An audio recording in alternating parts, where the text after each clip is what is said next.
चलिए कल तक जो है हमने पढ़ा था लेजिस्लेटिव पावर।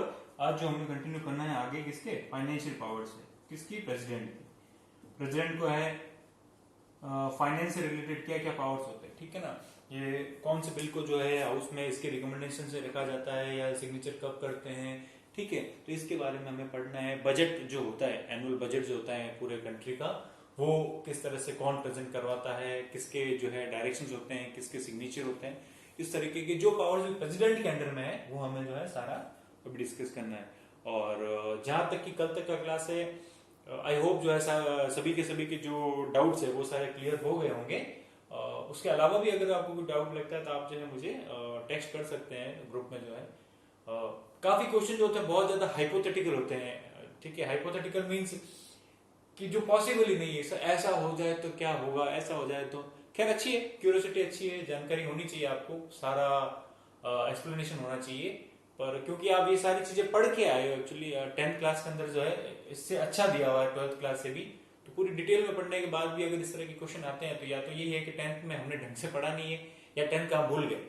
फिर भी कोई बात नहीं, क्योंकि 12th है और सीरियस होना चाहिए। और आप लोग सीरियस हो, आप लोग पढ़ाई कर रहे हो, जहां तक मेरा अनुमान है, जहां तक जो जिस तरह से रिस्पॉन्ड आ रहा है उस तरह से कम 5 6 7 लोग तो है ही है। उसके अलावा बाकी जो नहीं है वो भी अब जग जाओ और कर लो। कोशिश करो कि ज्यादा से समझने की। अगर समझ में नहीं आता तो वीडियो को फिर से देखो, आपके पास टाइम होता है। और वीडियो भी जो है वो दोनों वीडियोस को मिला लो तो 1 घंटे से ज्यादा होती नहीं है। तो आप दिन में फुल टाइम होता है आपके पास, तो आप उसको आसानी से पढ़ सकते हो। और ऐसा भी नहीं है कि आपके दूसरे सब्जेक्ट भी पढ़ने हैं, क्योंकि अभी तो किसी की पढ़ाई हो नहीं रही है। तो उसको जो है आप पूरे दिन में 1-2 बार देखिए और फिर भी अगर समझ में नहीं आता तो फिर क्वेश्चन पूछिए। तो इससे क्या होगा कि आप जो है इजीली जो है समझ सकोगे किस तरह से क्या सब्जेक्ट है और किस तरह से हमें पढ़ना है, ठीक है ना। पीछे भरोसे रहोगे, आप उस पर डिपेंड रहोगे कि जो है फिर से जो है हमें करवा दिया जाएगा ये चैप्टर्स वगैरह, तो ये थोड़ा मुझे भी डिफिकल्ट लग रहा है। फिर देखो अब क्या होता है, ठीक है ना। तो हम आगे बढ़ते हैं टाइम वेस्ट नहीं करते हुए। नेक्स्ट है आपका फाइनेंशियल पावर्स, ठीक है ना। पेज नंबर 178 पे लिखा हुआ है आपका फाइनेंशियल पावर्स, किसका, प्रेसिडेंट का, ठीक है ना। तो आगे बढ़ते हैं। तो president of India has comprehensive power. Comprehensive मतलब कि बहुत से पावर्स होते हैं, इकट्ठे पावर्स होते हैं। कुल मिला के जब आप छोटी छोटी चीजों को इकट्ठे एक बड़ा चीज बना लेते हो वो होता है कॉम्प्रिहेंसिव, मतलब मोटा मोटे रूप से उसके पास बहुत से powers. By Article 112, the annual budget is placed before the Parliament in the name of the President. ठीक है, इंडिया का जो बजट रखा जाता है हर साल, बजट सेशन भी होता है, आपने पढ़ा था। तो अराउंड जो है आपका आर्टिकल जो है 112, ठीक है, कॉन्स्टिट्यूशन में लिखा हुआ है आर्टिकल 112 का आगे कि there shall be budget of India which will be presented in the parliament और respectively in Lok Sabha and sign जो होंगे वो होंगे प्रेसिडेंट के, ठीक है ना। तो ये प्रेसिडेंट की रिकमेंडेशन से जो है पहले रखवाया जाता है, ठीक है।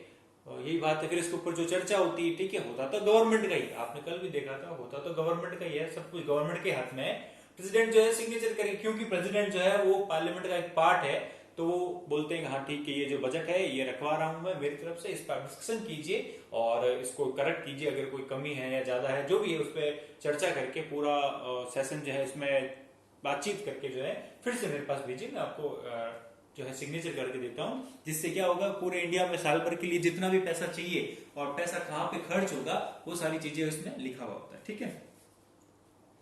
By Article 113, no demand for a grant shall be made except on the recommendation of the President. ठीक है, आर्टिकल 113 जो है उसके अंदर लिखा हुआ है demand for grant. Demand for grant क्या होता है,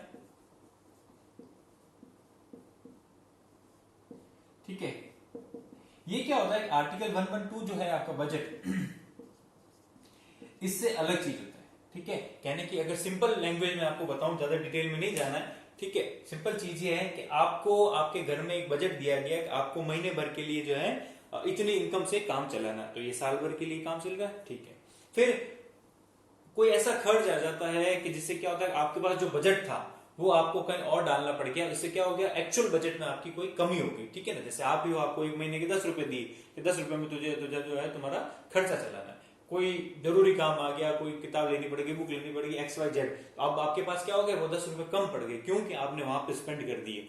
अब वो जो बजट तो था आपके टोटल, अब उसमें से हो गई कमी, तो उस कमी को भरने के लिए साल के आसपास, स्टार्टिंग में, लास्ट में, जब भी चाहिए गवर्नमेंट को, क्योंकि साल तो पूरा निकालना है ना इंडिया का, तो उस चीज को करने के लिए जो स्पेशल ग्रांट दी जाती है, स्पेशल जो अलग से और पैसा दिया जाता है, वो होता है स्पेशल ग्रांट। और वो उस पर भी सिग्नेचर प्रेसिडेंट के होते हैं, और उस पर जो ज्यादा चर्चा वर्चा नहीं होती, क्योंकि सबको पता है कि जो है पैसा चाहिए, क्योंकि खर्च हो चुका है कहीं पे भी। रेयर केस में होता है, ठीक है, अगर आर्मी का कोई इश्यू हो जाए या इस तरह का वॉर वगैरह हो जाए, और कोई XYZ जो है नॉमिनल कंडीशन में होता है, जनरली ऐसा नहीं होता है, ठीक है। चलिए, by Article 117, a bill related to finance shall not be presented in the Parliament without the consent of the President, and neither house can discuss such a bill without the recommendation of the President। ठीक है, एक और आता है फिर आपका, वो आता है आर्टिकल 1171। ठीक है, ये कहलाता है आपका फाइनेंस बिल, यह कहलाता है आपका फाइनेंस बिल। ठीक है, अब कोई कहेगा कि सर ये क्या बिल आ गया, ठीक है ना, तो आपने एक पढ़ा था मनी बिल, ठीक है, एक पढ़ा था आपने बजट, और एक पढ़ रहे हो आप ये फाइनेंस बिल। ठीक है, मनी बिल जो था वो किसी टैक्स को लगाने के लिए या टैक्स को खत्म करने के लिए या कोई सरचार्ज लेने के लिए, जो भी चीजें हैं, ठीक है, उसके लिए था। बजट जो था वो था आपके एक साल में जो खर्चा चाहिए गवर्नमेंट को करने के लिए, या गवर्नमेंट जो स्पेंडिंग करेगी वेलफेयर के लिए, उसमें। फाइनेंस बिल क्या है? फाइनेंस बिल होता है बैंक्स वगैरह हो गए, या जो आपकी कॉर्पोरेटिव जो कंपनीज हो गई, या और कोई मनी बिल के अलावा और कोई टैक्स रह जाता है, वो सारे खर्चे किसमें दिखाए जाते हैं आपको? वो दिखाए जाते हैं आपको फाइनेंस बिल में। बस आपको इतना ही अभी ध्यान रखना है, ठीक है। जनरली ऐसा क्वेश्चन नहीं पूछा जाता है कि फाइनेंस बिल क्या होता है, इसकी डेफिनेशन दो, अभी आपके नहीं पूछा जाता है, ठीक है ना। तो आपको जनरली इतना ही पूछा जाएगा प्रेसिडेंट के फाइनेंशियल पावर क्या है, तो आपको ये सारी चीजें लिखनी, ठीक है। चलो आगे बढ़ते हैं, ठीक है। और इसमें यही है कि ये बिल भी कैसे आएगा? बिना प्रेसिडेंट की परमिशन के नहीं आ सकता, पहले प्रेसिडेंट की जो है परमिशन चाहिए फिर आ सकता है। अब फाइनेंस बिल में भी क्या है, फाइनेंस बिल 1, फाइनेंस बिल 2, अलग अलग डिफरेंट टाइप के होते हैं, पर वो आपको मुझे नहीं लगता जो अभी आपका ध्यान रखना चाहिए, ठीक है। अभी आपको इतना ही ध्यान रखना। If a bill is enacted and brought into operation which would involve expenditure from the Consolidated Fund of India, it shall not be passed either house of the Parliament unless the President has recommended to that house the consideration of the bill। ठीक है, consolidated fund क्या होता है कि जो हमारे India का जो खजाना है, हमारे इंडिया का जो खजाना है उसको बोलते हैं आप कंसोलिडेटेड फंड, ठीक है। चाहे वो मनी बिल हो, चाहे बजट हो, चाहे फाइनेंस बिल हो, इंडिया का जो पैसा है, इंडिया का जो पैसा है वो कहां से आता है? इंडिया का जो पैसा है वो कहां से आता है? कंसोलिडेटेड फंड से आता है। कंसोलिडेटेड मतलब कि एक आप मान सकते हो आपके घर में एक तिजोरी, तो उसको आप कंसोलिडेटेड फंड कह रहे हो कि आपका सारा पैसा उसमें पड़ा है। तो इंडिया का जो सारा पैसा है वो मान लो उसमें पड़ा है। ऐसे कोई एक्चुअल में कोई तिजोरी नहीं है, ऐसा कुछ नहीं है कि यहाँ कोई प्रधानमंत्री के घर पे पड़ा है या कहीं अलग से पड़ा है, नहीं, ऐसा नहीं है। ऐसा तो वो फ्लो में ही है, इकोनॉमी में चल रहा है। पैसा कहां से लाना है? रिजर्व बैंक में जो है एक्चुअली इसका पेमेंट जो है वो करती है, वो इंडिया गवर्नमेंट का बैंक है, तो वहां से सारा पैसा जो है अलग अलग वेलफेयर की जगह में होता है, तो कंसोलिडेटेड फंड उसको बोलते हैं, ठीक है। तो उसमें अगर कोई चेंज करना हो, उससे कोई रुपया निकालना हो, उससे रुपया किस बिल में डालना है वगैरह वगैरह जो सारी चीजें हैं, वो पहले किसकी परमिशन चाहिए? आपको प्रेसिडेंट की परमिशन चाहिए। और उसको जो है किसी भी हाउस में आप जो है रखवा सकते हो, जरूरी नहीं है पहले लोकसभा में रखो, राज्यसभा में रखवा सकते हो। अब कोई पूछेगा कि इसकी जरूरत क्यों पड़ती है? जब भी पैसा निकालना होता है, जब भी पैसा निकालना होता है कंट्री के अंदर, तो गवर्नमेंट जो होती है वो सारे डिसीजन ऐसे सब कुछ खुद नहीं ले सकती। पहले देश को कहां कैसे पता चलेगा? लोकसभा के अंदर क्या चीज चल रही है, ठीक है ना, या राज्यसभा के अंदर, या मानो तो दोनों में पार्लियामेंट के अंदर क्या चीजें चल रही है, ठीक है ना। तो इन दोनों की बातें, इन दोनों में क्या चल रहा है वो देश को पता चलना चाहिए, हमारा पैसा कहां खर्च हो रहा है। बस इसी प्रोसेस के लिए प्रेसिडेंट जो है पहले सिग्नेचर करते हैं या अपनी रिकमेंडेशन से रखवाते हैं, और उसके बाद जो है इस पर डिस्कशन किया जाता है, जिसमें अपोजिशन पार्टी अपना व्यू देती है, सर जो है आप इतना पैसा यहाँ खर्च कर रहे हो, उससे क्या फायदा नुकसान वगैरह वगैरह, और न्यूज में भी आता है, आप देखते हो, ठीक है ना। तो उससे क्या जनता का मूड पता चलता है, और उसमें कोई चेंजेस करने पड़ते हैं तो चेंजेस भी गवर्नमेंट कर देती, ठीक है ना। ये मोटा मोटी रूप से इसका पूरा है। इसके अलावा इसमें डीप में जाने से कोई इतना सेंस बनता नहीं है अभी। Generally, with the due permission of the president, supplementary budget and other demand can also be presented before parliament। अब आता है सर आपने बोल दिया बजट हो गया, ठीक है, मनी बिल हो गया, फाइनेंस बिल हो गया, अब ये सप्लीमेंट्री बजट क्या आ गया? सप्लीमेंट्री बजट क्या होता है कि जब स्पेशल नीड हो जाए, ठीक है, स्पेशल नीड हो जाए, उस स्पेशल नीड को जो है अकोमोडेट करने के लिए, उसको जो है संतुष्ट करने के लिए जो है सप्लीमेंट्री बिल भी लाया जाता है। जनरल सी बात है, ये लाइन आपको समझ में नहीं आएगी, क्योंकि इसका इस तरह से समझो कि भाई आपको वो खर्चा, मैंने अभी बताया, एक महीने का आपको खर्चा था, आपका खत्म हो गया, तो आपने ऊपर से और ले लिया। ऊपर से लेने के बाद भी, उसी की चीज बता रहा हूं, ऊपर से लेने के बाद भी फिर और कोई ऐसा चीज आ जाए जिसमें अंदर पैसा और चाहिए, ठीक है, कोई ऐसी क्रिटिकल कंडीशन आ जाए इंडिया के लिए, कोई इकोनॉमी गिर रही है, किसी सेक्टर को देने के लिए या किसी को उधार देने के लिए या कोई हमारा इंटरेस्ट चुकाने के लिए जो है वो देना पड़े, वो कहलाता है हमारा सप्लीमेंट्री बजट। समझ में आ गई बात? यही बात है। सबसे पहले मैंने बताया था कि महीने में आपको 10 रुपए दिए, वो आपके उसमें से कुछ खर्च हो गए तो आपको और लीव दी गई कि भाई जो है तुम जो है थोड़ा सा और ले लो, तो आपने वो भी उठा लिया। उसके भी खत्म होने के बाद कोई और जरूरत पड़ जाए तो आपको सप्लीमेंट्री बजट, ठीक है, इतना ही इसका पूरा आपको समझना है, इतना ही इसका सेंस है। अब कोई कहेगा सप्लीमेंट्री भी खत्म हो जाए तो क्या हो जाए, तो उसके बाद एक कॉम्प्लीमेंट्री और होगा, ठीक है ना। तो इसकी कोई लिमिट नहीं है, क्योंकि ये सब हाइपोथेटिकल, मतलब कि मन में सोचे हुए होते हैं, ऐसा हो जाए, ऐसा हो जाए, ऐसा होने को कुछ भी हो सकता है, जनरली ऐसा कुछ होता नहीं है। ये तो जस्ट प्रिकॉशन के लिए जो इतने सारे स्टेप्स रखे हुए हैं, ठीक है। और प्रेसिडेंट का इसमें क्या रोल है? प्रेसिडेंट का ये रोल है कि इनको सब पता होता है ये चीज मैं पार्लियामेंट में रखवा रहा हूँ। पार्लियामेंट में रखवाने का क्या मतलब होता है? जनता को पता चलेगा हमारी कंट्री में क्या हो रहा है, बस इसी का ये पूरा स्टेज इसी के लिए बना हुआ, इसके अलावा कोई भी चीज नहीं, ठीक है। The president appoint the member of the finance commission and the controller and auditor general, ठीक है।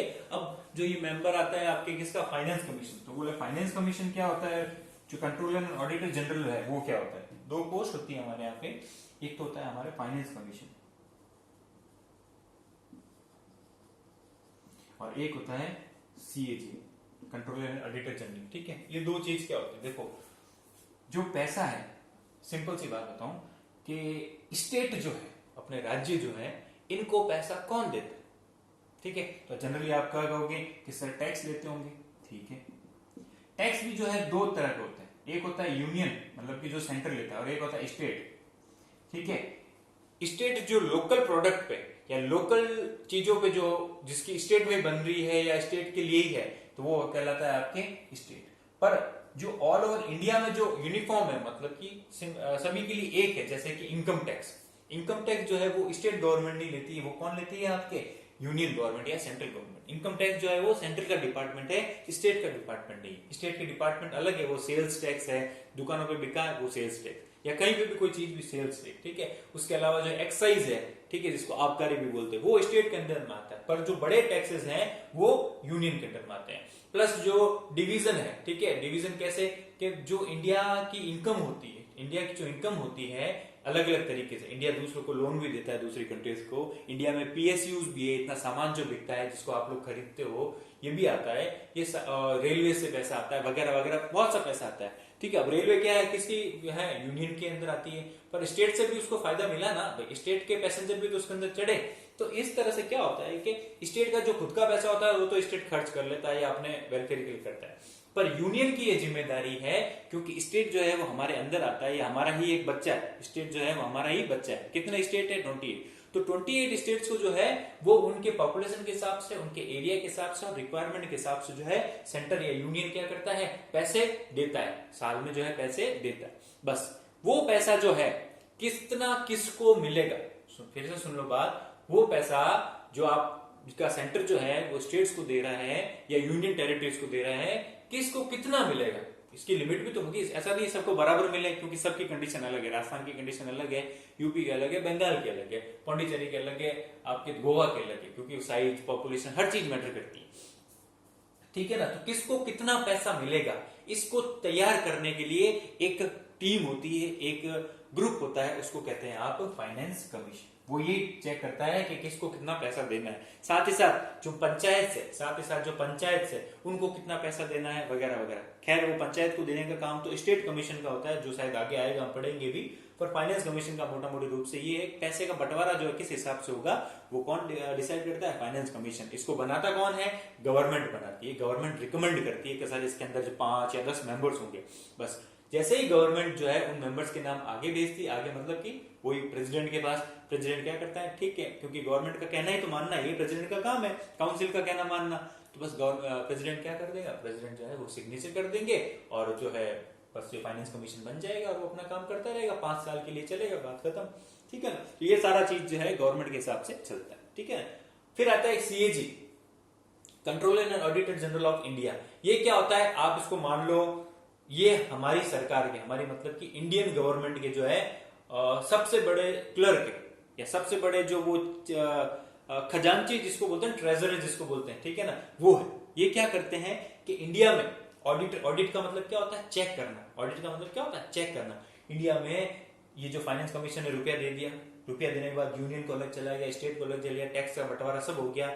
वो बंटवारा होने के बाद वो चीज जो है वो एक्चुअल में वहां पे खर्च हुई है या नहीं हुई है, वो एक्चुअल में चीज वहां पे खर्च हुई है या नहीं हुई है तो अच्छी बात है, नहीं हुई तो क्यों नहीं हुई, पैसा कहां पे अटक गया, किसने खा लिया वगैरह। ये जो स्कैम को जो नोटिस करते हैं ना, भाई 2G घोटाला हो गया या दूसरे घोटाले हो गए, उन घोटालों को चेक करने का काम किसका है? CAG, ठीक है। घोटाला का मीन्स भाई आपको हमने 50 रुपए दिए, आपके पेरेंट्स तो है सेंट्रल गवर्नमेंट, ठीक है, और आप हो स्टेट गवर्नमेंट, सीधी सी बात समझो, इतना सा। तो आपके पेरेंट्स ने जो है फाइनेंस कमीशन, क्या फाइनेंस मतलब कि कुछ भी मान लो एक अलग से अथॉरिटी थी, उसने आपके पेरेंट्स को पैसे दिए कि भाई ये आपका महीने का खर्चा। तो पेरेंट्स को जैसे ही तनख्वाह मिली उन्होंने आपको जो है 1000 रुपए दे दिए, भाई ये तेरे महीने का खर्चा। अब आप लोगों को ये तो थे पढ़ाई के लिए, आपने 1000 रुपया जो है खर्च कहाँ कर लिया? कोई और जगह खर्च कर लिया। तो आपने जाके पेरेंट्स को गलत बिल बना के दे दिया, अच्छा मैंने जो है ये चीजें ली, किताबें ले ली, रजिस्टर ले लिए, पेन ले ली, बात खत्म। पेरेंट्स ने बोल दिया ठीक है। अब वो बिल जो है वो सही है या गलत है, फर्जी है कि नहीं है, उसको चेक करने का काम किनका है? इन महोदय का काम है। बात बस खत्म करो। ये क्या होता है? ये एक आदमी होता है जिसके अंदर में बहुत सी टीम होती है छोटी मोटी, ठीक है ना। तो ये अलग से डिपार्टमेंट हमारा काम करता है, ये अलग से डिपार्टमेंट हमारा काम करता है। अब कोई कहेगा अक्सर ऐसा होगा, चोरी पकड़ी तो जेल होगा। अगर किसी ने ऐसा कोई गलत कर दी तो उसको जेल होगी, या उस पर जो भी कार्रवाई करनी है वो की जाएगी, ठीक है ना। ये काम होता है आपके फाइनेंस कमीशन का और CAG का। He present their reports in the parliament on the recommendation of the finance commission, ठीक है। Controller and auditor general of finance commission वगैरह ये क्या करते हैं? जो भी रिपोर्ट बनती है इनकी साल की, हर साल की जो चेक होती है, वो भी कहाँ रखवाई जाती है? सीधा प्रेसिडेंट की जो है परमिशन लेके जो है कहाँ रखी जाती है? पार्लियामेंट में रखी जाती है, ठीक है ना। इतना समझा, इससे ये क्लियर होता है कि फाइनेंस कमीशन वालों ने या CAG वालों ने जो भी रिपोर्ट बनाई है कि भाई हाँ सब चीज ओके है कि नहीं है, जो भी चीज है, ये सारी बातें जो है बतानी पड़ती है किसको? जनता को। जनता कहाँ बैठती है? पार्लियामेंट में। ऑब्वियसली बात है, पार्लियामेंट में बैठ रही है। हाँ वो पूरी जनता नहीं है, पर जनता ने जिनको चुना वही तो जनता है, तो रखवाई जाएगी। तो पार्लियामेंट में कोई भी चीज रखवाई जाएगी, कोई भी पेपर हो, कोई भी मोशन वगैरह हो, सब चीज पहले किससे पूछी जाएगी? जो अपनी कंट्री के जो मेन हेड है, कौन है? प्रेसिडेंट। उनसे चीज पूछनी जरूरी। उसके बाद ही जो है सब चीजें पार्लियामेंट में रखाई जाती है। पार्लियामेंट में फिर चर्चा होती है, डिस्कशन होता है, हाँ ना सही गलत सब कुछ होके जो है फिर उसके क्या रिजल्ट निकलते हैं वो आप पेपर वगैरह में पढ़ते ही हो, ठीक है ना। ये मोटा मोटी रूप से बात है। The president present the detail of the income and expenditure of the country and divide the money between the center and the state which is received from the income tax and other taxes, ठीक है। बस president वही करवाते हैं जो finance commission या CAG report देते हैं, भाई कितने किससे कितना पैसा आया, सेंटर को कितना मिला, स्टेट को कितना मिला वगैरह वगैरह, ठीक है ना। तो ये सारी चीजें रखवाने का काम किसका? प्रेसिडेंट। प्रेसिडेंट खुद वहां नहीं जाते, जो भी रिपोर्ट आती है बस ठीक है, प्रेसिडेंट बोलते हैं हाँ इस पर आप चर्चा कर लो, ओके है, सिग्नेचर कर दी, बात खत्म हुई, बस इतने ही इनका काम है। इसलिए इसको नॉमिनल भी कहा जाता है, ठीक है ना, और कुछ नहीं। तो चलती मोटा मोटी किसकी है? जो गवर्नमेंट है, जो सेंट्रल गवर्नमेंट है, उनकी ही चलती है।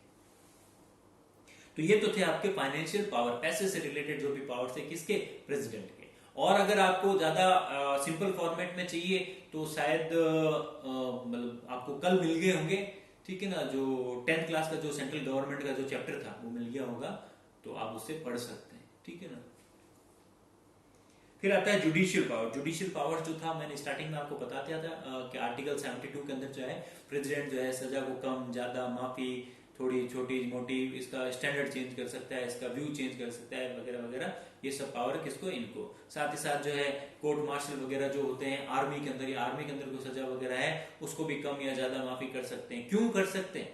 आर्मी की भी क्यों कर सकते हैं? तो आपको पता होना चाहिए प्रेसिडेंट जो है तीनों आर्मी या तीनों सेनाओं का, तीनों फोर्सेस का, आई मीन फोर्सेस ज्यादा सही रहेगी, कौन? आर्मी, नेवी और एयर फोर्स, तीनों फोर्सेस के जो है वो चीफ कमांडर, सबसे बड़े हेड कौन है? प्रेसिडेंट है। इसलिए प्रेसिडेंट जो है वो रिकमेंड करते हैं कि इसको एक्चुअल में सजा मिलनी चाहिए या नहीं मिलनी चाहिए, अंतिम फैसला उनका होता है, ठीक है ना। जैसा आपके नॉर्मल में हो रहा था ना फांसी वगैरह का, वैसा वैसा आर्मी से रिलेटेड मामलों में भी होता है।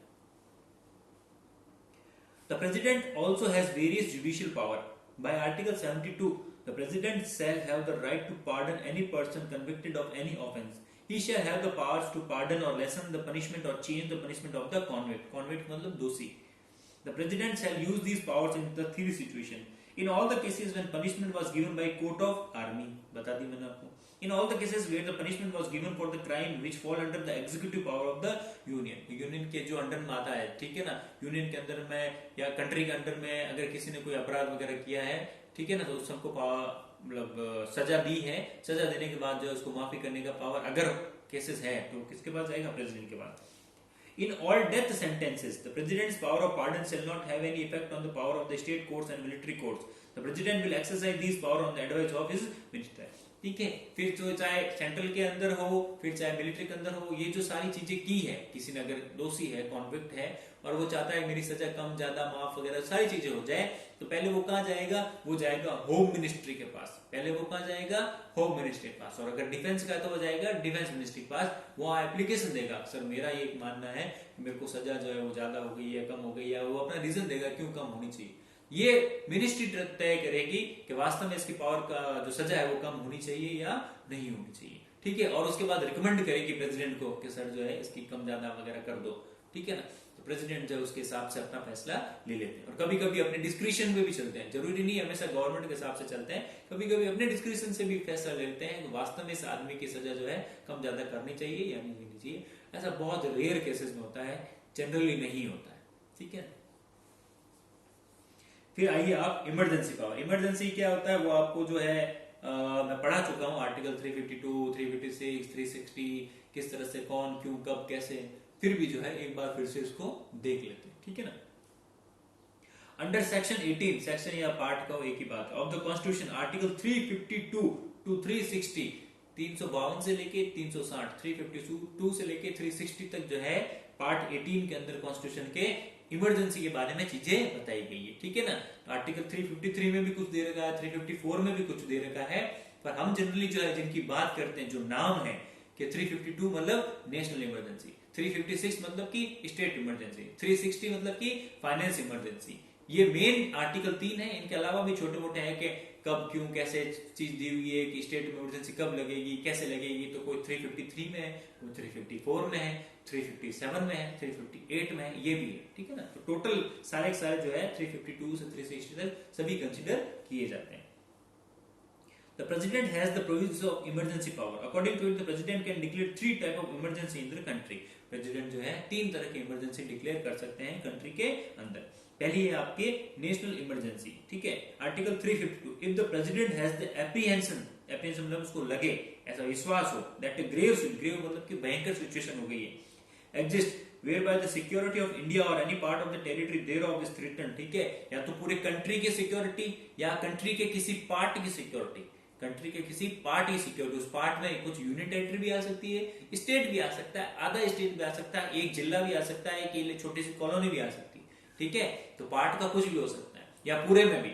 प्रेसिडेंट को जो सही लगेगा, और प्रेसिडेंट को रिकमेंड कौन करेगा, वो काउंसिल ऑफ मिनिस्टर, ठीक है। प्रेसिडेंट की आंखें क्या होती है, वो काउंसिल ऑफ जो कैबिनेट है मिनिस्टर्स की, प्राइम मिनिस्टर साहब, वही प्रेसिडेंट को गाइड करती है, सर ऐसा करो वैसा करो, ठीक है, डिसीजन सब वही लेते हैं, प्रेसिडेंट तो सिर्फ नॉमिनल है, सिग्नेचर करते हैं हाँ और ना, ठीक है ना।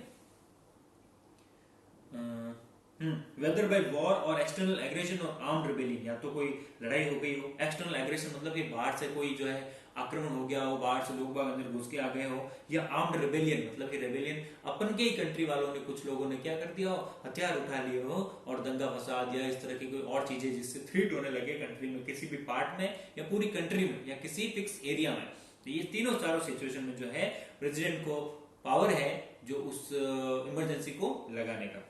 He may declare emergency to that effect in respect of the whole of India or of such part of the territory thereof as may be specified in the proclamation under Article 352. Article 352 के हिसाब से किसी भी part में, किसी भी territory में या पूरी कंट्री में ये सब चीज देने का हक जो है किसको है, प्रेसिडेंट को है। The president has declared national emergency for 3 times in the country. पूरी कंट्री के अंदर, फिर से सुना, पूरी कंट्री के अंदर 3 बार इमरजेंसी लगी थी, मतलब जहां पे पूरा कंट्री जो है कोई गवर्नमेंट नहीं रहती है, सारी गवर्नमेंट या सारी पावर किसके पास आ जाती है, प्रेसिडेंट के पास आ जाती है।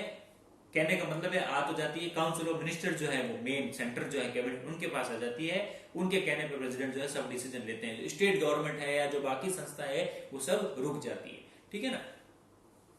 लोगों को जो फ्रीडम होती है, इमरजेंसी में क्या होता है, लोगों को जो फ्रीडम्स होती है ठीक है, वो भी कहीं ना कहीं रोक दी जाती है। अब आप जब इमरजेंसी लगी हुई हो तो आपके कुछ राइट जो है वो भी कम कर दिए जाते हैं, आपको सारे राइट नहीं दिए जाते हैं। क्यों? क्योंकि जब अगर राइट दिया होगा, राइट है आपको, साहब मेरे को राइट है बाहर जाके घूमने का, राइट है, अच्छी बात है, पर इमरजेंसी में क्या होता है कि कोई भी आदमी बाहर नहीं जाएगा, कोई भी आदमी बाहर नहीं जाएगा। अब आप उस वक्त घूमो बाहर, ठीक है, एक तो यहाँ युद्ध चल रहा है, बाहर घूमो, ठीक है, पुलिस पकड़े तो आप क्या बोलोगे? मेरे को तो राइट है बाहर घूमने का, फंडामेंटल राइट है।